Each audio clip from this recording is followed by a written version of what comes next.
Hello, and welcome to this week's episode of the Reset Podcast. I'm your host, Laura Mignot, CEO of the experience agency D-Flash.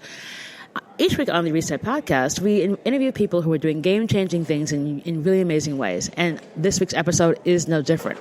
We've got Angela Yang, Group Director of Connections at T3 here in Austin, Texas. We're doing these South-by episodes on the fly, so if you hear some doors opening, some trains going by, so what? We're going to have a great conversation.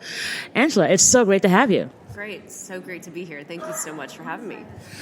So on the show, we always ask the very first question. It's the same for everybody, and it always fascinates me how everyone says what their first job was, and then it leads to what they do right now. And I think with you, it'll be no different.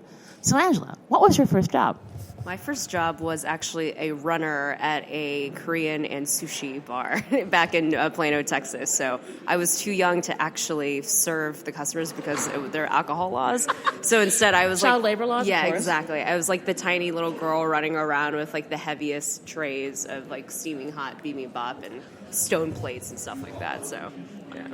And what did you learn from that? That I could do a lot more than I expected, and that one of being the only one in the restaurant that was actually doing that stuff, I could kind of hold my own. So it was like a little family. It was great. Awesome.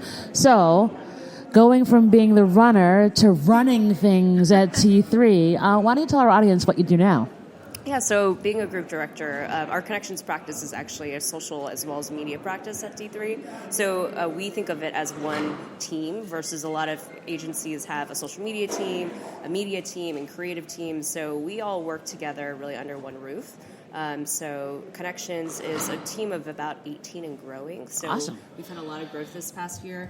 And really, I like to say that my role is about advocating for my people and getting them the resources they need to actually be successful. So, yeah. And so, okay, how do you get there? Because it sounds like you were in Plano, Texas, and as we were chatting before we started recording, you've moved around a smidge to cities that are not the usual big ones that people go to. So how'd you end up at T3? Yeah, so I actually, by study, I'm actually a journalism major, so I graduated from the University of Missouri. I guess I kind of impressed my professors over there, and so one of the professors from my media class actually recruited me out to Cincinnati to work in a media company. So that was where I first started. Wow, really? Yeah. So out of college? Out of college, yeah. So you were a baby genius. I was trying to be, but that was also the year of 2007, right before 2008 hit, and all my friends actually couldn't get jobs. So I was lucky to have gotten that opportunity. From there, met somebody, of course. That's how it always works. Yeah, I know. I moved for the boy. So I went from Cincinnati to Providence, Rhode Island, where he was studying his in medicine, and then I stayed there for about 4 years, and then found T3 after that. I knew that I wanted to continue to work for independent agencies. That's kind of been on my roster for a while. So how did you think about that? Because I know a lot of folks, when they're working in advertising, they go, okay, I've got to go one of the big holding company agencies, and then do my bid like it's in prison, and take it up the chain, and then move on. Yeah. What made you go from Jump Street that you were going to be like, I know independent agencies all the way? Yeah, it was interesting because my first agency job was also an independent, and I felt like when I was there, I was learning and I was doing, and I didn't feel like I had to really deal with a lot of the type of politics that you usually see at larger agencies. And so from there, and my next agency was also independent. It was a little bit of, I'm not going to lie, a little bit of happenstance too. That right place, right time. Yeah, exactly. So, but I've always loved the way that independent agencies typically embrace that entrepreneurial spirit, and I've never really dealt well with people micromanaging me. So that was Sames. Yes, that was why I went into and continue to be in independent agencies. Mostly just because I know that I can actually make a difference on the ground, and also with the people that I'm managing. So awesome. So for you as a woman in business, it's always kind of this weird mix. Like, how do I be a boss? How do I manage people without perceptions? And even with being in a boutique, smaller firm, you probably still have those hurdles you have to go through. How do you manage that? Yeah.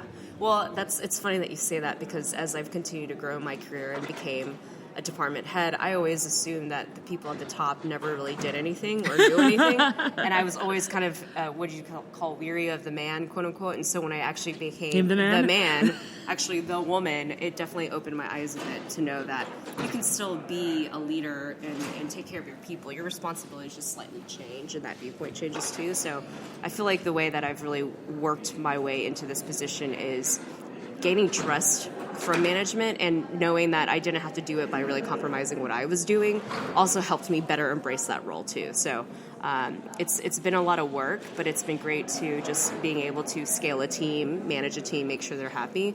Part of it is treating everyone as individuals, making sure that they feel empowered, and that's what people did for me, and so I want to pay that forward and pay it back. So, for you, how important is it to have this sort of executive sponsorship that sort of is sort of that guiding principle where like you know that someone's got your back along the way?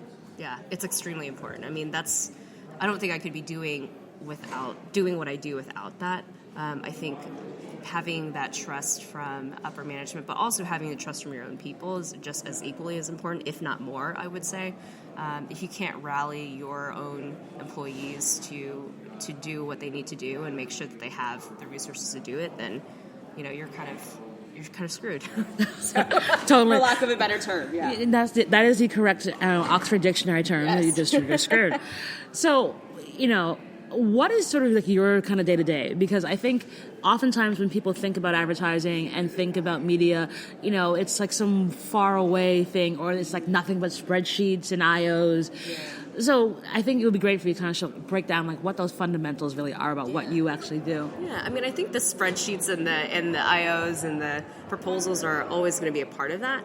But paper will always be there. Yeah, paper will be there. But I do think a lot of my role and my job from a day-to-day perspective is looking at our work and trying to tell a story around that. And you don't really get that as much when you think about media per se. You think about numbers, you think about impressions, engagements, whatever. But interestingly enough, there's always that strategy layer in which we have to incorporate into everything we do. So my job is to look at a client's problem, challenge, be able to articulate what our solution is, and be able to say why T3 is able to actually deliver on that. So I'm constantly working with my team to make sure that everything goes out, has that story, and is also told in a way that is really articulate and easy. Clients these days don't want hard. They don't want to be fed jargon. I think plain speaking, telling that story around the value is just as important. So that typically is my day, working with my team to make sure our deliverables do that. Also thinking through to kind of what's next. How can we proactively arm ourselves with the right talent, with the right tools to always up our offering as well. So thinking of the day-to-day, but also thinking of what's on the horizon. Make sure we're prepared for success 5 years out from now. So. And what sort of change in the industry? Because, with the advent of Facebook advertising and, the data security issues that we've had, how has that made your job more uniquely challenging, as we say? It's interesting because we actually have a Slack channel, our own team, and basically the half of that Slack channel is running commentary and articles of all these things that are changing every single day. I mean, I'm not gonna lie, sometimes I don't sleep very well at night knowing that.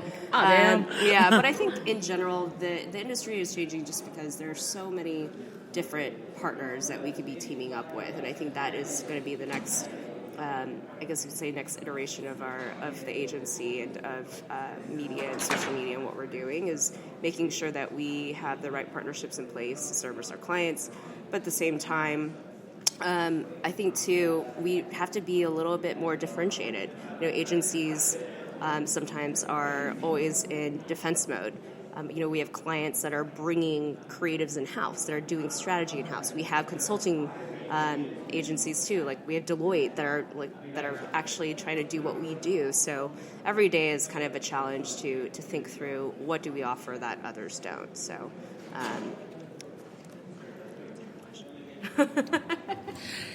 And for you, there's always this thing about balance, because however boss lady that you are, you still got to be able to sleep and maintain, because I think the importance of taking a break, the importance of self-care, especially for female executives, is like topic du jour.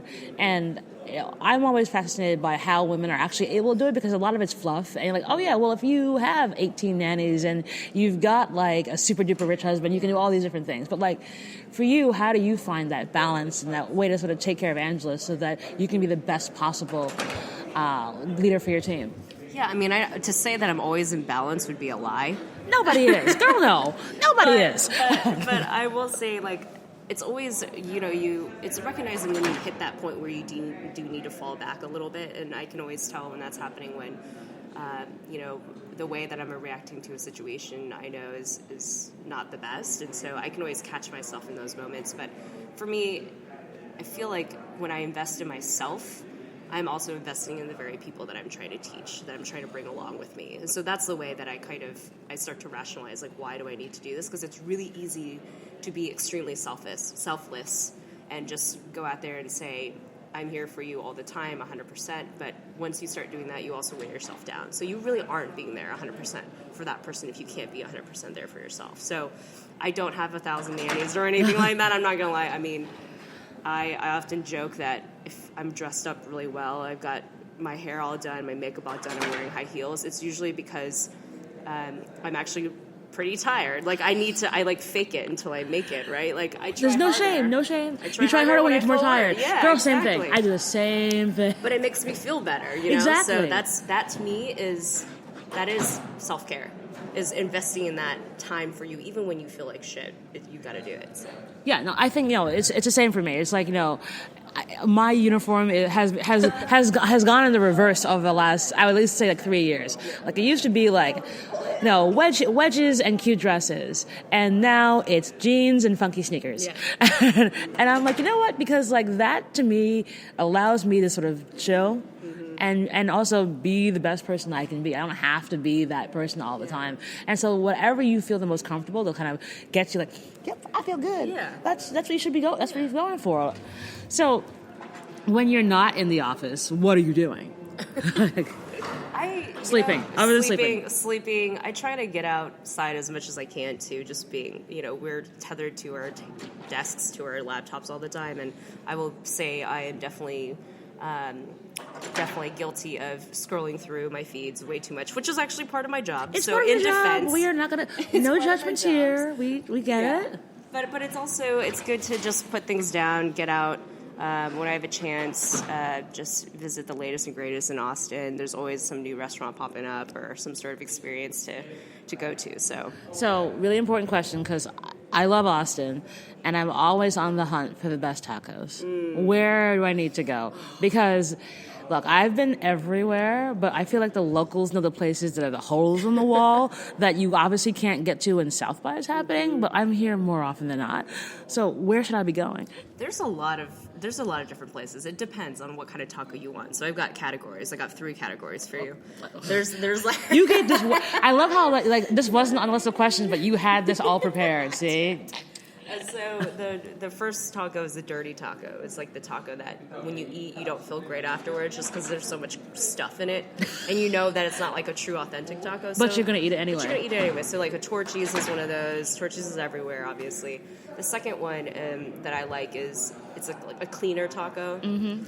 Cleaner. But it's from Veracruz. I really love them. Okay. They started off as a food truck over on the east side, but expanded out. They actually have a brick and mortar now.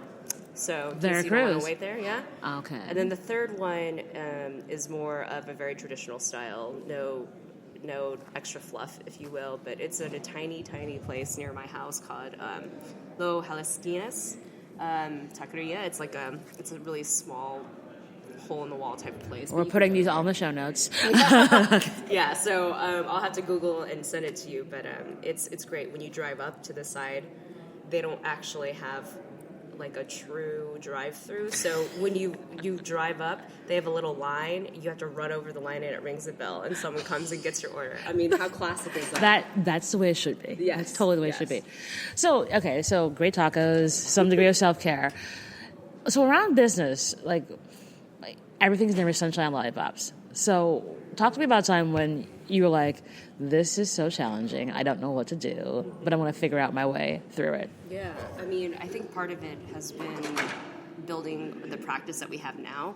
A lot of times when you start on projects that you've never really done before, I think that to me is the most challenging thing, because you don't necessarily have the experience from the past to be able to just bring that in and do it again, right, when you scale a team.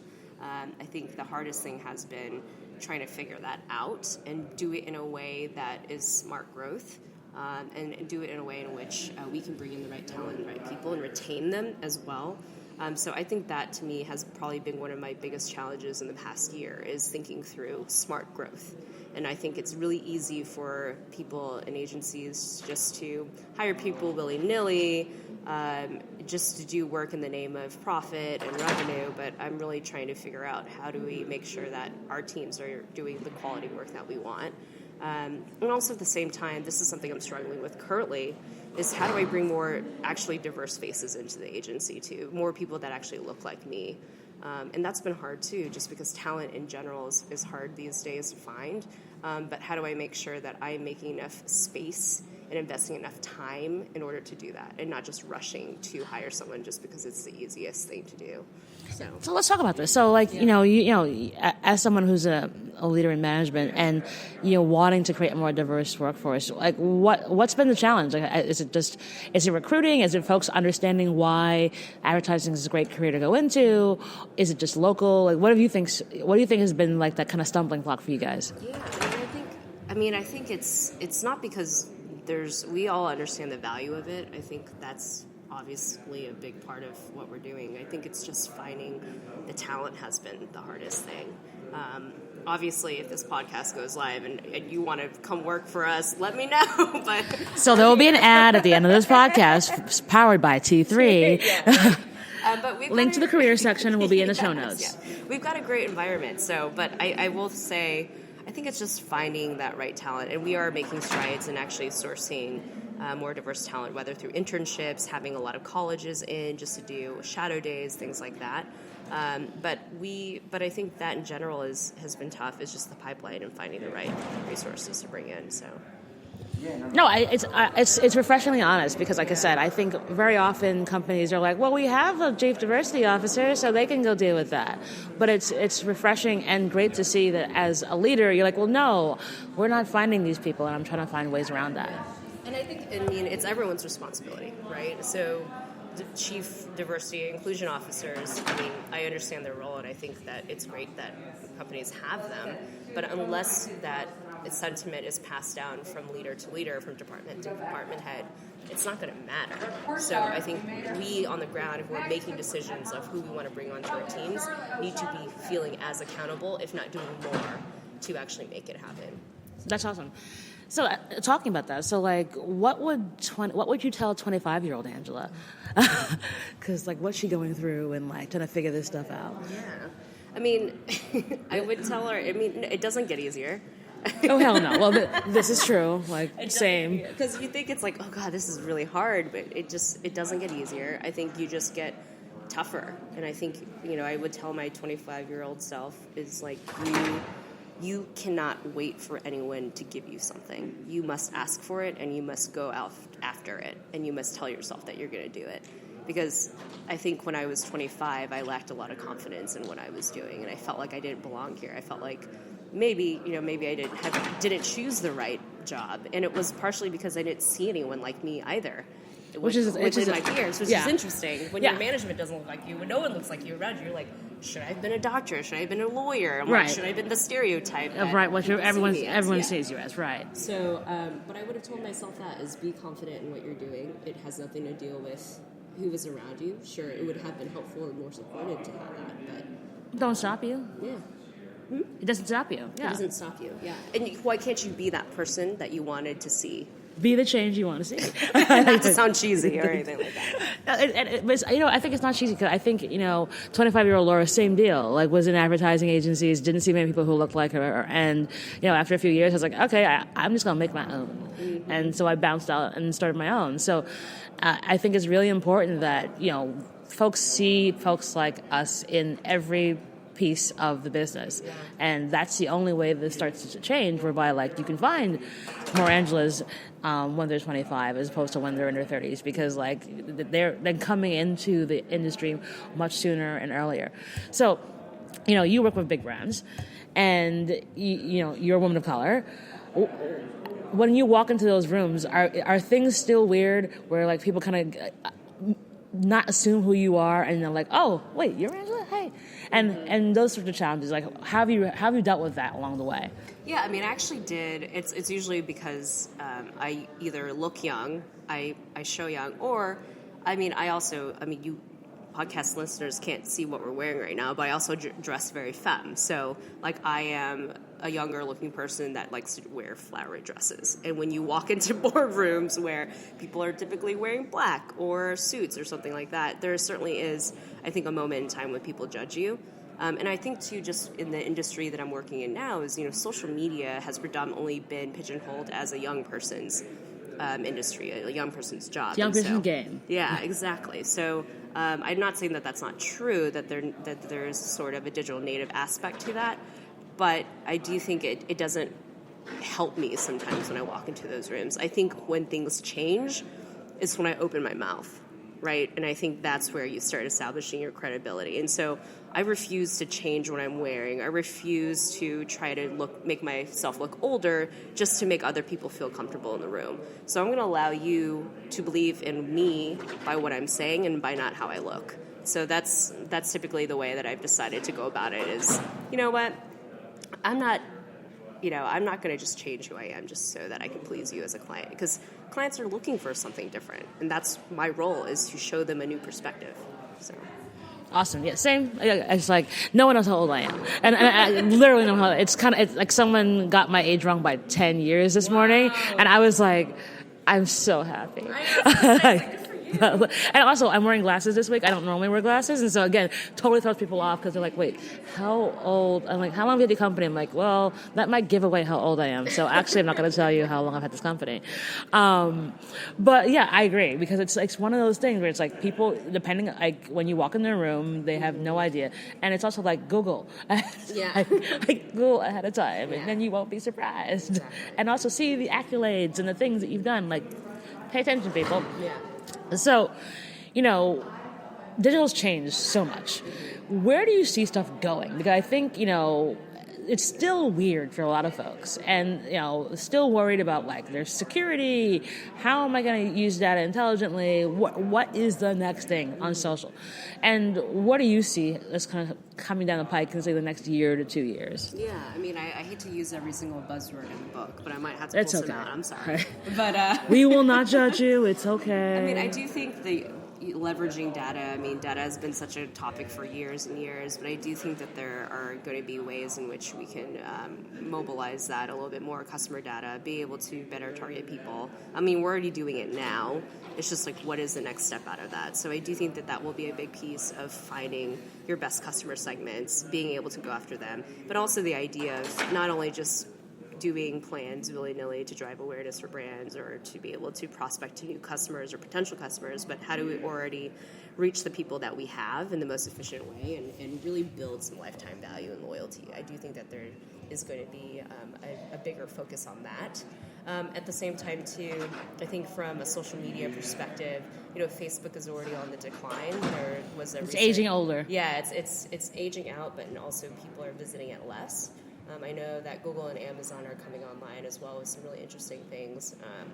Google Images, I think now you can actually go buy products. They're going to be able to awesome. monetize images. Yeah, I mean, I need to double check that article, but I'm pretty sure that's coming out. So we're going to see a lot more competitors in the space that we haven't before. So from a social perspective, we're going to have to start looking beyond Facebook, I believe. Obviously, that's a huge part of the work that we do today, but we as an agency are thinking through how do we diversify our channel mix, and I think that will be a next big step too. So data, diversity of channel, and then the third part too, I think, is also making sure that digital isn't necessarily the only component of the plan itself. So things like experiential, things that like your company is doing is just as important, if not, if not going to be the piece that rounds out a plan for our clients. Because, people talk about seeing display ads, but what is it really going to be doing for me? And how is it really going to help build my business beyond just a click? And really building experience around what my brand means. So yeah, I think loyalty. I think loyalty is where it's going, and in terms of experience, like we're seeing this as an agency. We had always by design tracked what was coming out of our events because we wanted to be able to show that this wasn't just a party, but like this was leading to downloads, this was leading to social mentions, this was leading to conversions in terms of sales, and that's baked in from day one with us, and we're getting more and more requests for clients to be like, you can track all that stuff from the product launch. I'm like, yes, you can. It's combining that, right? Data and on the ground experiences. That's a huge piece. Yeah, it's like the data. Or the data informs who ends up showing up at those things, and then once they show up, what happens post event. Yeah. And so it's very that pre, the during, and the post. I think is where we're all now converging together, and I think there's going to be a lot more convergence with agencies like yours, agencies like mine, where we have it looks on its face like there's no way there's a reason we ever work together, but like no, it's all media. Yeah. It's all media, and that's where everything is really headed. So, okay, last question for you. If you had a choice between doing what you're doing now and something that you've always wanted to do, what would that be? Oh, geez, that's tough. Like with no boundaries, nothing. No boundaries. Go as hog wild as you want to. I would love to have a job that is partially what Anthony Bourdain did, which to me is actually journalism in a very different way. It's cultural journalism, going out, seeing the world. Yeah, seeing the world, but in a way that was very honoring to those cultures. So more appreciative than appropriative, I think. And then also at the same time, opening a vineyard. I know nothing about wine except drinking it. Same.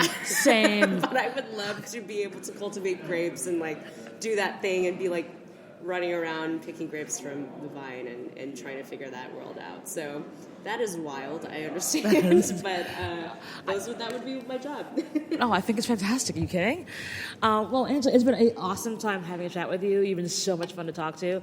We're going to put all of those show notes, including those taco recommendations, as well as maybe your future job as a sommelier / parts unknown host. It was going to be fantastic. And have an awesome staff night. Thanks so much for having us. Thank you so much. Cool. And that's our show.